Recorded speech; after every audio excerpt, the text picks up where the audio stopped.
বগুড়া থেকে রংপুর যাওয়ার সময় যে রাস্তাটা দেখলাম ভাই, রাস্তাটা দেখে আমি মুগ্ধ। পুরো উত্তর অঞ্চল ধরে ঘুরলাম, রাজশাহী বিভাগ, রংপুর বিভাগ, পুরোটাই ঘুরলাম। তো এত সুন্দর রাস্তা দেখে আমি মুগ্ধ ভাই। বাংলাদেশে কোথাও এত সুন্দর রাস্তা আমি দেখি নাই। রাস্তা দেখলে আপনারা মুগ্ধ হয়ে যাবেন। ভিডিওটি কন্টিনিউ করেন, অবশ্যই বুঝতে পারবেন কত সুন্দর একটা রাস্তা আর কত সুন্দর একটি পরিবেশ। তো আপনারা যারা যাননি তারা যায় একবার ঘুরে আসবেন এই রাস্তা দিয়ে। দেখেন রাস্তার সাইড দিয়ে কত সুন্দর ভিউজ, মানে কত সুন্দর একটা সিনারি। আমার মনে চাচ্ছিল যে এখানে লাভে লাভে ভিডিও করি, আপনাদের মাঝে কিছু আহ, প্রদর্শনীয় জায়গা তুলে ধরি। তো যাই হোক, গাড়ির ভিতরে রয়েছি তো এই কারণে জানলা দিয়েই ভিডিও করছি, আপনাদের দেখানোর চেষ্টা করছি। অনেক সুন্দর একটি জায়গা। আর রাস্তার কথা কি বলবো ভাই, রাস্তা আপনারা না দেখলে বিশ্বাস করবেন না উত্তর অঞ্চলের যে রাস্তা এতটা ভালো।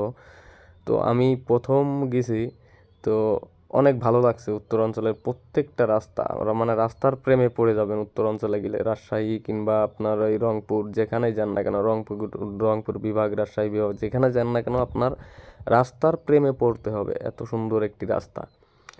তো অনেক ভালো লাগলো রাস্তাটা দেখে, তাই আপনাদের মাঝে তুলে ধরলাম। আমার এই ইউটিউব চ্যানেলটা যারা ভাই সাবস্ক্রাইব করেননি, ছোট একটি ইউটিউব চ্যানেল খুলছি অনেক আশা নিয়ে, তো আপনারা যদি সাবস্ক্রাইব করে দেন তো অনেক ভালো হয়। তো আমার ইউটিউব চ্যানেলটা একটু সাবস্ক্রাইব করে দেবেন। আর আপনাদেরকে আমি বিভিন্ন ধরনের ভিডিও দিব, তো সবাই আমার পাশে থাকবেন। এখন আমি বগুড়া থেকে রংপুর যাচ্ছি, তো অনেক ভালো লাগলো রাস্তাঘাট দেখে। আসলেই দেখার মতো একটি জায়গা উত্তরাঞ্চলে। সবাই ভালো থাকেন, সুস্থ থাকেন, সবার জন্য ভালোবাসা রইলো। আল্লাহ হাফেজ।